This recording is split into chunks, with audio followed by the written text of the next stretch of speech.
2022년 5월 21일 큐티 말씀입니다. 창세기 38장 12절로 30절입니다. 얼마 후에 유다의 아내 수아의 딸이 죽은지라. 유다가 위로를 받은 후에 그의 친구 아둘람 사람 히라와 함께 딥나로 올라가서 자기의 양털 깎는 자에게 이르렀더니 어떤 사람이 다말에게 말하되 내 시아버지가 자기의 양털을 깎으려고 딥나에 올라왔다 한지라. 그가 그 과부의 의복을 벗고 너울로 얼굴을 가리고 몸을 휩싸고 딥나 길곁 에나임 문에 앉으니 이는 셀라가 장성함을 보았어도 자기를 그의 아내로 주지 않음으로 말미암음이라. 그가 얼굴을 가리었으므로 유다가 그를 보고 창녀로 여겨 길 곁으로 그에게 나아가 이르되 청하건대 나로 내게 들어가게 하라 하니 그의 며느리인 줄을 알지 못하였음이라. 그가 이르되 당신이 무엇을 주고 내게 들어오려느냐. 유다가 이르되 내가 내 떼에서 염소 새끼를 주리라. 그가 이르되 당신이 그것을 줄 때까지 담보물을 주겠느냐. 유다가 이르되 무슨 담보물을 내게 주랴. 그가 이르되 당신의 도장과 그 끈과 당신의 손에 있는 지팡이로 하라. 유다가 그것들을 그에게 주고 그에게로 들어갔더니 그가 유다로 말미암아 임신하였더라. 그가 일어나 떠나가서 그 너울을 벗고 과부의 의복을 도로 입으니라. 유다가 그 친구 아둘람 사람의 손에 부탁하여 염소 새끼를 보내고 그 여인의 손에서 담보물을 찾으려 하였으나 그가 그 여인을 찾지 못한지라. 그가 그곳 사람에게 물어 이르되 길곁 에나임에 있던 창녀가 어디 있느냐. 그들이 이르되 여기는 창녀가 없느니라. 그가 유다에게로 돌아와 이르되 내가 그를 찾지 못하였고 그곳 사람도 이르기를 거기에는 창녀가 없다 하더이다 하더라. 유다가 이르되 그로 그것을 가지게 두라. 우리가 부끄러움을 당할까 하노라. 내가 이 염소 새끼를 보냈으나 그대가 그를 찾지 못하였느니라. 석 달쯤 후에 어떤 사람이 유다에게 일러 말하되 내 며느리 다말이 행음하였고 그 행음으로 말미암아 임신하였느니라. 유다가 이르되 그를 끌어내어 불사르라. 여인이 끌려 나갈 때에 사람을 보내어 시아버지에게 이르되 이 물건 임자로 말미암아 임신하였나이다. 청하건대 보소서 이 도장과 그 끈과 지팡이가 누구의 것이니까 한지라. 유다가 그것들을 알아보고 이르되 그는 나보다 옳도다. 내가 그를 내 아들 셀라에게 주지 아니하였음이로다 하고 다시는 그를 가까이 하지 아니하였더라. 해산할 때에 보니 쌍태라. 해산할 때에 손이 나오는지라. 산파가 이르되 이는 먼저 나온 자라 하고 홍색 실을 가져다가 그 손에 메었더니 그 손을 도로 들이며 그의 아우가 나오는지라. 산파가 이르되 내가 어찌하여 터뜨리고 나오느냐 하였으므로 그 이름을 베레스라 불렀고 그의 형 곧 손에 홍색 실 있는 자가 뒤에 나오니 그의 이름을 세라라 불렀더라. 아멘. 다말은 시아버지 유다의 말을 믿고 셀라가 장성하기만을 기다렸습니다. 그러나 유다는 처음부터 셀라를 다말과 동침시킬 생각이 없었죠. 이미 두 아들을 잃은 아버지의 마음을 우리는 충분히 이해할 수 있습니다. 그러나 다말은 유다의 이런 처사가 잘못됐다고 생각했죠. 그러나 그녀가 아무리 유다에게 가서 따진들 유다의 마음이 변할 리는 없었습니다. 오히려 불화만 더 커지고 자기만 상처받게 될 것이었죠. 그러나 다말은 이미 상처를 받고 있는 중이었습니다. 유다의 말대로 셀라를 통해서 자기 아이를 가질 수 있었다면 그동안 겪었던 모든 상처가 치유될 수 있었겠죠. 그러나 셀라를 자기에게 주지 않는 유다의 행동은 계속해서 옛날의 상처를 떠오르게 하고 또 치유될 가능성도 닫아버렸죠. 그렇습니다. 그녀는 계속해서 상처를 받고 있었습니다. 그러던 중 유다가 양털을 깎으려고 딥나에 온다는 소식을 전해 들었습니다. 유다와 같이 양을 많이 치는 주인들은 직접 양을 치지 않고 감독만 할 뿐이었지만 양털을 깎는 날은 주인으로서 양치기들에게 큰 잔치를 벌여줄 의무가 있었습니다. 그래서 딥나로 올라온 것이죠. 이 소식을 들은 다말은 치밀하게 계획을 세웠습니다. 그녀는 어차피 셀라에게서 후손을 잊지 못할 바에는 유다에게서 직접 후손을 얻을 생각이었죠. 그녀는 그동안 입고 있었던 과부의 옷을 벗고 너울로 얼굴을 가리고 몸을 휩쌌습니다. 이러한 복장은 창녀들이 입는 복장이었죠. 누구도 자신을 창녀로 알아볼 수 있도록 변장한 것입니다. 그러고는 유다가 지나는 길목인 딥나 길 곁 에나임 문에 앉았습니다. 유다는 그녀를 보았습니다. 아니, 다말이 아니라 한 창녀로 보았죠. 12절에 보면 유다의 아내가 죽었다고 했으니 유다는 여인의 품이 그리웠을 법도 합니다. 그는 길 곁으로 그녀에게 다가갑니다. 그러고는 그녀에게 들어가겠다고 말하죠. 그녀는 먼저 흥정을 합니다. 당신이 무엇을 주고 내게 들어오려느냐? 유다가 말합니다. 내가 내 떼에서 염소 새끼를 주리라. 그러나 염소 새끼를 당장 줄 수 있는 것은 아니었죠. 한마디로 외상을 하자는 것인데 처음 보는 사람에게 무턱대고 외상을 줄 수는 없었습니다. 그래서 다말이 말하죠. 당신이 그것을 줄 때까지 담보물을 주겠느냐? 유다가 말합니다. 무슨 담보물을 내게 주랴? 그가 말합니다. 당신의 도장과 그 끈과 당신의 손에 있는 지팡이로 하라. 사실 다말의 목적이 바로 이것이었죠.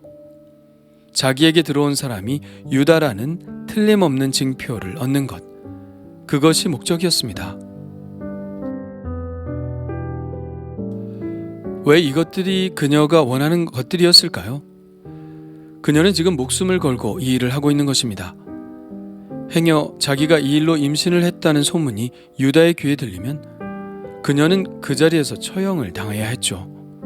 요즘 말로 하면 명예살인 같은 것인데요.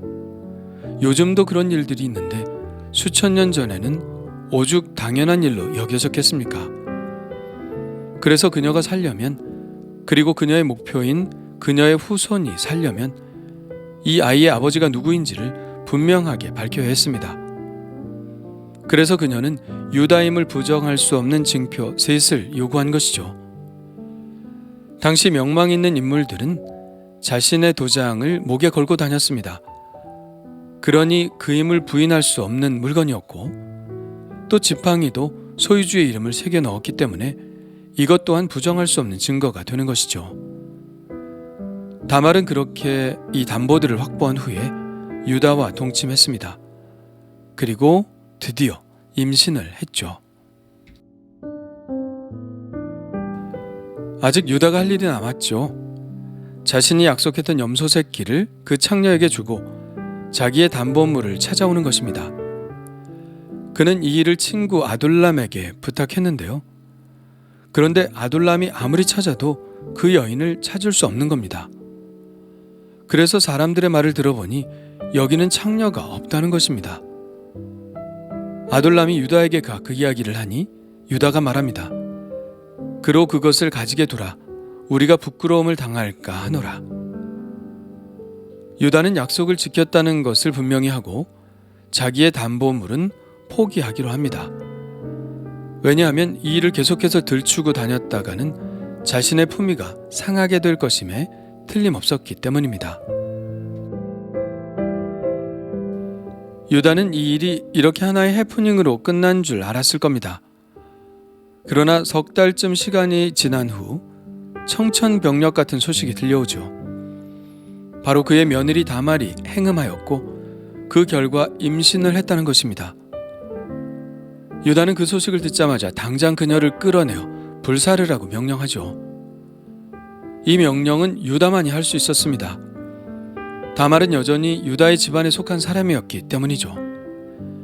행음한 여인을 불사르는 것은 매우 오래된 중벌에 속하는데요. 보통은 돌로 쳐 죽이죠. 그러나 율법에도 제사장의 딸이 행음을 저지르면 불살라 죽일 것을 명령하고 있습니다. 어떤 제사장의 딸이든지 행음하여 자신을 속되게 하면 그의 아버지를 속되게 하매니 그를 불살을지니라. 이런 경우는 아버지의 명예를 떨어뜨린 것으로 보아 중벌을 내렸죠. 제사장의 명예는 곧 하나님의 명예이니 제사장의 딸이 범한 행위는 하나님을 욕되게 한 것이라 보았습니다. 다말은 지금 불에 타 죽을 위기에 있습니다. 그러나 다말은 이미 대책을 세워놓았죠. 그녀는 끌려갈 때에 급히 한 사람에게 그가 가지고 있던 담보물을 들려서 유다에게 보냅니다. 이렇게 전하라고 하죠. 이 물건의 임자로 말미암아 임신하였나이다. 청하건대 보소서, 이 도장과 그 끈과 지팡이가 누구의 것이니까? 유다는 자기의 물건을 받아들고 할 말이 없었습니다. 모든 사실을 알게 되었죠. 그러고 그가 내뱉은 말은 이것입니다. 그는 나보다 옳도다. 내가 그를 내 아들 셀라에게 주지 아니하였음이로다. 이 말에 모든 것이 들어있죠. 유다는 담보물을 보고 부정할 수도 있었을 것입니다. 자기의 부끄러움을 가리기 위해 그랬을 수도 있죠. 만일 그랬다면 다말은 화형을 당하고 말았을 것입니다. 그러나 유다는 그녀가 옳다는 것을 깨달았습니다. 자신은 다말과의 약속을 지키지 않았지만 다말은 불가능한 상황 속에서도 끝까지 자신의 의무를 다했기 때문이죠. 유다는 약속을 지키지 않았던 자신의 잘못을 인정하고 다말을 다시 집안에 받아들입니다. 그래서 낳은 아들이 쌍둥이 형제인 베레스와 세라였습니다. 세라가 형이고 베레스는 동생이지만 예수님의 족보에 오른 이는 동생인 베레스입니다. 마태복음에 이렇게 나와 있죠. 유다는 다말에게서 베레스와 세라를 낳고 베레스는 헤스론을 낳고. 오늘의 이야기는 다윗 왕조의 선조들의 이야기를 담고 있습니다. 그 중심에 있는 여인이 바로 다말이죠. 그녀는 자신의 사명을 감당하기 위해 자신의 목숨을 내놓았습니다. 그는 성실하게 자신의 의무를 다했고 기지를 발휘하여 불가능한 상황 속에서도 그 일이 가능하도록 했습니다. 그리고 지혜도 발휘했죠. 무턱대고 대책도 없이 일을 벌이는 사람들도 있습니다. 그러나 다말은 치밀했죠. 요즘 말로 빼박이라고 하나요? 시아버지가 자신의 행위를 인정하지 않을 수 없는 대책을 마련해 놓았죠. 대단한 지혜라고 말하지 않을 수 없습니다. 그래서 이 다말의 행동은 유대인들에게 있어서 하나의 전설적인 이야기로 남아있으며 유다 지파와 다윗 왕조의 명맥을 잇게 했던 한 여인의 용기 있는 이야기로 기억되는 것이죠. 어떤가요? 한편의 드라마 같은 이야기죠. 불행을 딛고 일어선 한 여인의 의지와 기지, 그리고 성실함과 용기, 때로는 숨을 죽이게도 하고 스릴을 느끼게도 하는 부정할 수 없는 한편의 드라마임에 틀림이 없습니다. 그렇다면 이렇게 드라마 같은 인생을 누가 살 수 있을까요? 포기하는 사람이 드라마를 쓸 수는 없습니다. 막무가내로 떼쓰는 사람이 드라마를 쓸 수는 없죠. 용기를 발휘할 마음이 없는 사람이, 또 어떤 꿈도 없는 사람이 드라마를 쓸 수는 없습니다. 사실 우리는 모두 내 자신이 주인공인 드라마를 쓰고 있는 중입니다. 그렇다면 나는 어떤 주인공이 될까요? 다말처럼 성실하고 용기 있고 지혜롭고 꿈이 있는 그런 주인공이 되고 싶습니다. 주님 감사합니다. 다말의 지혜가 놀랍습니다. 물론 하나님이 주신 지혜라 믿습니다. 우리는 다말처럼 지혜롭지 못하고 미련하게 행동할 때가 많습니다. 부당한 일에 대해서 막무가내로 대들고 불평하고 또 지레 포기해버리는 일이 많습니다. 그러나 다말은 지혜를 발휘했고 모든 불가능한 상황을 가능한 것으로 만들어내었습니다. 물론 이 일에는 부딪히고 또 자신을 내던지는 용기도 필요했죠. 주님, 저에게도 이런 지혜를 허락하시고 또 용기를 허락하여 주옵소서. 그래서 멋지게 하나님 나라의 계보를 잇는 그런 사람이 되게 하여 주옵소서. 예수님의 이름으로 기도합니다. 아멘.